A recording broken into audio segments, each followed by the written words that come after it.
Okay mga papi, done installation po tayo dito sa Yamaha Sniper 150. Nag-abili si sir ng package natin ng Zenlo X1 Plus tsaka passing light. So pakita ko sa inyo yung ginawa dito sa Yamaha Sniper 150. So ito po yung ilaw Zenlo X1 Plus 60 watts.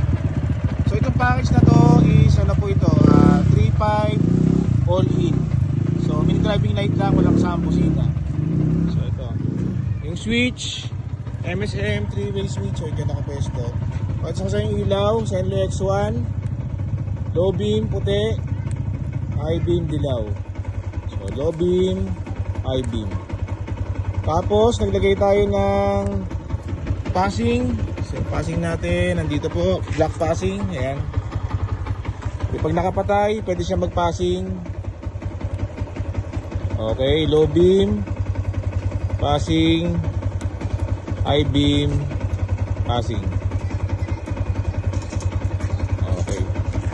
Para sa mga gusto mag-avail ng ganitong MDL promo package, mag-message na po sa page sa pumunta dito sa Scooteristas online shop. Maraming salamat po.